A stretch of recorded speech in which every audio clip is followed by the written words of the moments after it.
اکثر یہ میوزک آپ کو خدا سے دور لے کے جاتی ہے.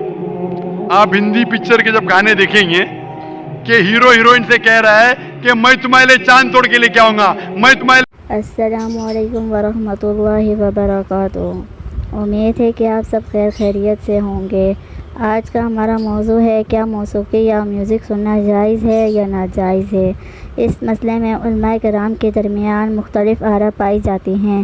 بعض لوگ کہتے ہیں کہ بغیر موسیقی کے گانے یا نظمیں سننا جائز ہیں, جبکہ کچھ لوگ ہر قسم کے گانوں کو درست سمجھتے ہیں. دوسری طرف بہت سے علماء کرام قرآن و سنت کی روشنی میں یہ رائے رکھتے ہیں کہ موسیقی اور ایسے گانے جو انسان کو اللہ کی یاد سے غافل کریں یا گناہ کی طرف لے جائیں ان سے بچنا چاہیے. اس ویڈیو میں ہم علماء کرام کی آراء اور دلائل کی روشنی میں اس موضوع کو تفصیل سے جاننے کی کوشش کریں گے. تو چلیے ویڈیو سٹارٹ کرتے ہیں. ویڈیو کا اینڈ تک لازمی دیکھے گا کہ علماء کرام کیا فرماتے ہیں. میں نے سوال کیا ہے کہ میوزک حرام ہے, تو میوزک کیوں اسلام میں حرام ہے؟ کیونکہ اللہ کے رسول نے فرمایا ہے کہ سارے میوزیکل انسٹرومنٹ حرام ہے صرف ٹف کے علاوہ سارے میوزیکل انسٹرومنٹ حرام ہیں, کیونکہ اکثر یہ میوزک آپ کو خدا سے دور لے کے جاتی ہے. آپ ہندی پکچر کے جب گانے دیکھیں گے کہ ہیرو ہیروئن سے کہہ رہا ہے کہ میں تمہارے لیے چاند توڑ کے لے کے آؤں گا, میں تمہارے لیے ستارے توڑ کے لے کے آؤں گا. کیا ممکن ہے؟ ممکن ہے کیا؟ نہیں. پھر بھی ہم اس کو گنگناتے.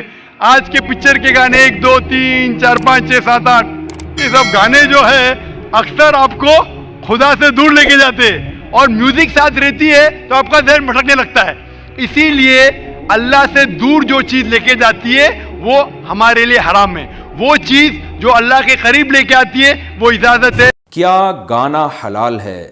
مسز آصف بحرین سے. سوشل میڈیا پر ایک کلپ میں بتایا جا رہا ہے کہ گانا حرام نہیں ہے, اور اس کی مثال یہ دی کہ اللہ نے حضرت داؤد علیہ السلام کو گانا سکھایا, اور ایک دفعہ بارات قریش قبیلے میں گئی تو آپ صلی اللہ علیہ وسلم نے حضرت عائشہ سے فرمایا کہ کچھ گانے والیاں بھی ان کے ساتھ بھیج دیں کیونکہ وہ گانے کے بہت شوقین ہیں. اس کی کیا حقیقت ہے؟ یہ جو حضرت عائشہ رضی اللہ تعالیٰ عنہ کے دور میں واقعہ ہوا, آپ صلی اللہ علیہ وسلم نے یہ جس حدیث کی طرف آپ نے اشارہ کیا ہے, تو یہاں جو جس گانے کی طرف رسول اللہ صلی اللہ علیہ وسلم نے اشارہ کیا وہ عربی کا لفظ غنا ہے. مغنیہ کہا جاتا تھا جو ترنم سے کوئی بھی چیز پڑھیں, اس کو آپ آج کل کے سنگروں پر قیاس نہیں کر سکتے. تو مغنیہ کا لفظ حدیث میں استعمال ہوا ہے, اور مغنی کہتے ہیں جو گانے والا, اور مغنیہ گانے والی. تو کوئی بھی چیز جب آپ ترنم سے پڑھتے ہیں تو اس کو بھی غنا کہا جاتا ہے, ترنم سے. میوزک کے حوالے سے ہمارا موقف یہ ہے, نبی علیہ السلام نے دف کو جائز قرار دیا, بخاری مسلم میں. گانے کو جائز قرار دیا صحیح بخاری میں, ابو داؤد میں, تو ابن ماجہ میں, تو یہاں تک آیا کہ حلال اور حرام نکاح میں فرق ہے جس میں گانا ہو. گانے میں بھی کوئی اختلاف نہیں, دف میں بھی کوئی اختلاف نہیں. انسٹرومنٹ تو ہے نا, اس کا مطلب ہے مطلقاً انسٹرومنٹ تو حرام نہیں ہوئے. اب جن انسٹرومنٹس کو یہ حرام کہہ رہے ہیں نا, وہ احادیث سے اس کی لسٹ بیان کریں اور اس کی حرمت ثابت کریں. ٹائم قیامت تک جائے. اگر آپ وہ ڈھول والی حدیث لے کے آئیں گے نا ابو داؤد سے, پھر ہم آپ سے اگلا سوال کریں گے کہ نبی علیہ السلام نے تو کانوں میں انگلیاں دی تھیں, عبداللہ بن عمر کی انگلیاں کانوں میں کیوں نہیں ڈلوائی تھیں؟ اور یہ وہ جواب ہیں جو قوالیوں والے ان کو دیتے ہیں. ہاں, وہ کہتے ہیں نبی پہ واجب ہوتا ہے کہ وہ حرام کو حرام کہتا ہے. صوفیاء سارے قائل ہیں, ٹھیک ہے. ہاں, اور آپ کو بتاؤں اہل حدیث کے جو سب سے بڑے امام ہیں, ابن تیمیہ کے بھی امام ابن اعظم نے نہ صرف میوزک کے اس انسٹرومنٹس کو جائز کہا ہے بلکہ اس کی خرید و فروخت کو حلال کہا ہے, اس کے کاروبار کو حلال کہا ہے. اسی لیے یوسف القرضاوی نے میوزک کے حلال ہونے پہ فتویٰ دیا ابن اعظم کی بنیاد پہ. اہل حدیثوں قیامت تک ٹائم جائے ابن اعظم نکو کے گمراہ سی. یہاں تو موسیقی کی روایت ہے, ہمارے صوفیوں نے موسیقی اختیار کر لی. کاہے کے لیے؟ وہ اللہ کے بندو, قرآن سے بڑی موسیقی کوئی نہیں تھی. The divine music. تم نے اس موسیقی کے اندر لوگوں کو پاگل کیا ہے. دوال کھیلتے ہیں اور انہیں حال آتا ہے کیا؟ میرا سوال یہ ہے کہ کیا کچھ خاص قسم کی موسیقی ہے جو قرآن میں حرام نہیں ہے, یا ہر قسم کی موسیقی ہی حرام نہیں ہے؟ مطلب اسلام میں اس چیز کی اجازت نہیں ہے کہ ایک آلہ جو ایک ہی آلہ سے آپ جو ہے نا کئی قسم کی موسیقی کی دھن نکال سکیں, تو اس کی اجازت نہیں ہے. ہم نے یہ سنا ہے موسیقی نہ 2 آوازیں ممنوع ہیں, نہ 3 نہ 4, سب آوازیں جائز ہیں, اچھی نکلنی چاہیے. مختصر بات یہ ہے کہ فنون لطیفہ میں سے کوئی چیز بھی ناجائز نہیں, نہ شاعری, نہ ادب, نہ موسیقی, کوئی چیز بھی ناجائز نہیں. یہ سب خدا کی عظیم نعمتیں. قرآن مجید نے ان کو زینت کہا ہے اور بہت تحدید کے ساتھ یہ کہا ہے کہ کل من حرم زینت اللہ التی اخرج لعبادہ، اللہ نے اپنے بندوں کے لیے جو زینتیں پیدا کی ہیں ان کو حرام کس نے قرار دے دیا؟ السلام علیکم، میرا یہ کوشچن ہے کہ جیسا کہ میوزک سننا اسلام میں حرام ہے، لیکن اگر کوئی موٹیویشنل سانگ ہو اور اس میں سے میوزک ریموو کر دی جائے ایڈٹ کر کے، تو وہ سننا جائز ہے کیا؟ سوال آیا کہ کوئی سانگ ہے جس میں میوزک ہے اور لیکن سانگ موٹیویشنل ہے، تو بولنے کا مقصد یہ ہے کہ کنٹینٹ اس کے الفاظ اچھے ہیں، موٹیویشنل ہے، لیکن اس میں میوزک ہے بیک گراؤنڈ، تو اگر میوزک نکال دیا جائے تو کیا وہ الفاظ جو اچھے ہیں وہ ترانہ وغیرہ ہم سن سکتے ہیں؟ تو میں کہوں گا ہاں، بہت ساری نظمیں ہیں جن کو لوگوں نے گانے بنا دیا، اگر وہ گانے کی میوزک کو ہٹا دی جائے تو نظمیں اپنی جگہ اچھی ہے۔ مثال کے طور پر کوئی اچھا ترانہ ہے، اب کوئی اس کے بیک گراؤنڈ میں جو میوزک ڈال دے، ترانہ تو اپنی جگہ اچھا ہے، نظم ہے، ترانہ ہے، شعر ہے، اس کے علاوہ جو غزلیں ہوتی ہیں اچھی اچھی لوگ لکھتے ہیں، نعت ہوتے ہیں، حمد ہوتے ہیں، کئی ٹائپ کی چیزیں، تو اگر وہ الفاظ اچھے ہیں، چیز شریعہ کمپلائنٹ جس کو بولیں گے وہ اگر صحیح ہے، اور میوزک کا اس میں جو برائی اگر آپ اس کو نکال دیں تو سننے میں کوئی حرج نہیں۔ تو اگر کوئی ایسا سانگ ہے جس میں انسان کو موٹیویشن ملتا ہے، کچھ اچھی باتیں دین اور دنیا کی سیکھنے کو ملتی ہے، بٹ کسی نے میوزیکلی اس کو بنایا ہے تو آپ میوزک نکال دیں، تو وہ جو جملے ہیں اس کے جو اشعار وغیرہ لکھے گئے ہوں گے اس کے پھر سننے میں اگر اس میں کوئی برائی نہیں ہے، کوئی حرام چیز نہیں ہے، کوئی غلط چیز نہیں ہے، کوئی چیز غلط کی طرف ابھارتی نہیں ہے، شریعہ کمپلائنٹ اس کو کہیں گے، تو سننے میں انشاءاللہ پھر مسئلہ نہیں ہے، چونکہ مسئلہ میوزک کا ہے۔ کئی جگہ ایسا ہوتا ہے اشعار بھی غلط ہوتے ہیں، پھر میوزک بھی ہوتی ہے، اور کئی جگہ ایسا ہوتا ہے کہ چیز صحیح ہوتی ہے، میوزک ڈال دی جاتی ہے، تو میوزک نکالنے کے بعد یہ کہتے ہیں کہ بعض اوقات ایسے لوگ ہوتے ہیں جو گلوکار قسم کے ہوتے ہیں اور وہ نعتیں میوزک کے اوپر پڑھتے ہیں، باقاعدہ تمام آئٹمز ہوتے ہیں میوزک کے، تو اس کو سننے کی کیا شرعی حیثیت ہے؟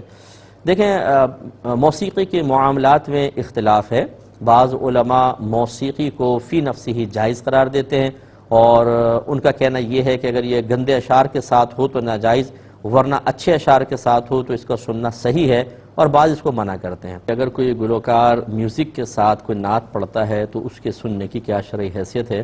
اس کا میں جواب دے رہا تھا کہ موسیقی کے باب میں گروہ علماء دو حصوں میں بٹے ہوئے ہیں۔ ایک یہ کہتے ہیں کہ اگر موسیقی ایسی بیجا ہے اور گندے اشعار کے ساتھ ہے تو یہ منع ہے، یہ تو سبھی اس پہ متفق ہیں۔ جو بٹے ہوئے دو حصوں میں وہ یہ ہیں کہ پاکیزہ کلام ہو اور میوزک کے ساتھ ہو تو اس کو سن سکتے ہیں کہ نہیں۔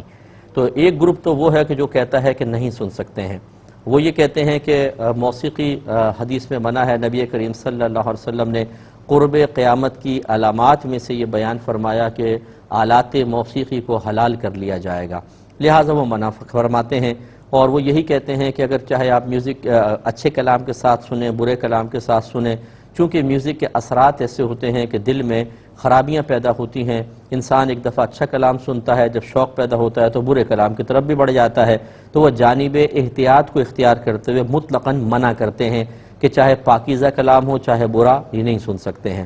دوسرا گروہ جو ہے وہ کہتا ہے کہ اگر برے کلام کے ساتھ میوزک ہو تو منع ہوگا، اور کیونکہ یہ دل میں نفاق کو بڑھاتا ہے، لہو و لعب ہے، برائی کی طرف لے کے جاتا ہے، اللہ کی یاد سے غافل کر دیتا ہے، اس لیے منع ہوگا۔ لیکن وہ کہتے ہیں کہ جب پاکیزہ کلام کے ساتھ میوزک ہوتا ہے تو پاکیزہ کلام کا ایک اپنا اثر ہوتا ہے، اور یہ میوزک اس کے اثر کو بڑھاتا ہے، اور پاکیزگی کا اثر بڑھے تو اس سے تو اچھے طبیعت پہ اثرات مرتب ہوتے ہیں، لہٰذا ان کے نزدیک سننا جائز ہے۔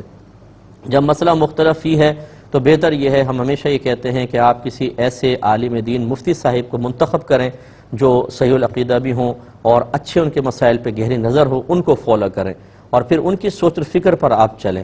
تو اگر کوئی ایسے علماء کو فالو کرتا ہے جو جائز کہتے ہیں، اس پہ تنقید کرنے کا کوئی فائدہ نہیں، وہ از خود نہیں کر رہا بلکہ وہ تو علماء کرام، مفتیان کرام کے فتوے پہ عمل کر رہا ہے۔ اور اگر کوئی ان محتاط علماء جو احتیاط کہتے ہیں کہ بھئی احتیاط ہے، ان کو فالو کر رہا ہے تو اس پر تنقید نہیں ہونی چاہیے۔ خلاصہ کلام یہ ہے کہ آپ جس کو فالو کرتے ہیں اس کے حساب سے چلیں۔ ہم بہرحال اس سے اجتناب کا ہی کہتے ہیں، اور انہی علماء کو فالو کرتے ہیں جو جانب احتیاط کو اختیار کرتے ہیں۔ آپ عوام کی اکثر حالت دیکھ لیں، آپ ان کو انگلی پکڑا دیں، یہ پہنچے تک پہنچ جاتے ہیں۔ جو مزارات کے اوپر آج کل بہت ساری خرافات رائج ہیں، کیا ہمارے اکابرین نے ان خرافات میں مبتلا ہونے کے لیے لوگوں کو مزارات پر حاضری کی اجازت دی تھی؟ یقیناً نہیں۔ انہوں نے لمیٹیشنز قائم کی تھی، قیودات لگائی تھیں، شرائط لگائی تھیں کہ ان شرائط کے ساتھ آپ جا سکتے ہیں، وہاں پہ ہوں، پھر واپس آ جائیں۔ یہ لیکن لوگ پھر جب ان لوگوں کے ہاتھ میں معاملہ آتا ہے تو پھر وہ اس کی پرواہ نہیں کرتے۔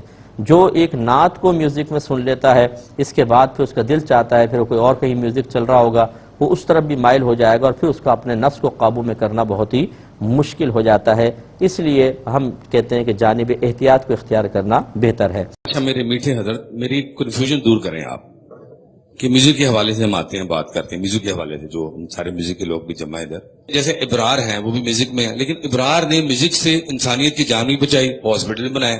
کیا وہ میوزک حرام تھا جس نے لوگوں کی جان بھی بچائی؟ دیکھیں یہ اگر آپ اتنی اوپن ٹاک کرنا چاہتے ہیں، کھل کر فیس ٹو فیس آپ کا پروگرام ہے، فیس ٹو فیس. دیکھیں میں ایک بات کو ان کو کلیئر کر دوں. ابرار الحق بھائی کا آپ جیسے آپ نے کہا کہ یہ سمپل سی بات عرض کر دوں، اگر کوئی شخص ڈاکہ مار کر کسی غریب کی مدد کرے گا تو یہ جائز ہے یا ناجائز؟ یہ عرض کرنا چاہ رہا ہوں کہ میوزک جو ہے نا، میوزک یہ ہے کہ موسیقی کے بارے میں، موسیقی کوئی ایسی نہیں ہے، بچہ بچہ جانتا ہے. میری چھوٹی سی 4 سال کی بچی ہے، اس کو بھی کہیں سے آواز آتی ہے تو کہتی ہے کہ ابو میوزک بج رہا ہے. میوزک اب ایسی چیز نہیں ہے، اب تو مطلب بچہ جب جھولے میں ہوتا ہے تو ہمارے تو جھولے کا جو کھلونا ہے نا وہ بھی میوزک بجا رہا ہوتا ہے. آج کا میوزک حرام ہے کہ جو پیچھے آ رہا ہے میوزک، بس میں کہنے کا مطلب یہ ہے بانسری کی آواز سن کر میرے آقا صلی اللہ تعالی علیہ وسلم کا کانوں میں انگلی ڈالنا ثابت ہے. واہ واہ واہ. ٹھیک ہے، آقا صلی اللہ تعالی علیہ وسلم کا بانسری کی آواز کا دور سے آ کر کانوں میں انگلی ڈالنا ثابت ہے. آپ نے نہیں سنا اس کو، بلکہ انگلی کانوں میں ڈال کر اپنے ساتھ والے سے ارشاد فرمایا کہ آواز بند ہو گئی، تو آواز بند ہو گئی، پھر آپ نے انگلی مبارک اپنے کان مبارک سے باہر نکالی. ٹھیک ہے، دیکھیں میں آپ کو عرض کروں، جس موضوع پر اتنی حدیثیں ہوں اس پر بحث ہی نہیں ہے. اتنی حدیثیں ہیں کہ میوزک حرام اور جہنم میں لے جانے والا کام ہے. آپ ایک بات کریں، یہی موبائل کی ٹیون جو ہماری بجتی ہے، یہ کبھی نماز سے بجی ہے آپ کی؟ بج جاتی ہے کبھی غلطی سے. نہیں، کبھی کسی کی بجی ہوگی، کیا کیفیت ہوتی ہے؟ روحانیت بڑھ جاتی ہے یا بے چینی بڑھ جاتی ہے؟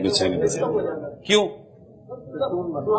نہیں میں آپ کو بتا رہا ہوں کیوں کہ یہ بات میوزک ہر وہ فرد جو ایک مسلمان ہے وہ جانتا ہے کہ یار یہ چیز جو مسجد میں بجی ہے نا، اچھا یہی بات آپ کے آفس میں بیٹھے والے آپ کا موبائل کی ٹیون بجی، آپ کو کوئی بے چینی نہیں ہوئی. آپ کی کلب میں بجی، آپ کو کوئی بے چینی نہیں ہوئی. آپ کی گاڑی میں بجی، آپ کو بے چینی. یہ مسجد میں آپ کو موبائل کی میوزیکل ٹیون بجی، کیوں بے چینی ہوئی؟ یہ اگر ہم یہ بھی سائن ایکسپٹ نہیں کرتے، مطلب ایک واضح سائن میں آپ کو لاجیکل رکھ رہا ہوں. اسی طرح حضور جنازے کے اندر اگر کوئی میوزک بجائے، جنازے کے اندر میوزک بجے تو لوگ 4 آدمی دیکھتے ہیں یار مردے کو دفن کرنے آیا کیا میوزک بجا رہا ہے. تو میوزک آج بھی مسلمانوں میں ایکسپٹیبل نہیں ہے. میں آپ کو عرض کر رہا ہوں نا، بے عملی کا ہونا اور شے ہے، غلط کو صحیح کہنا اور شے ہے. تو جو غلط ہے، بلکہ حقیقت یہ ہے کہ ہم کو ایک ایسا ہم تو پریشان ہے یار، آپ بلیو کریں تو پریشان ہے.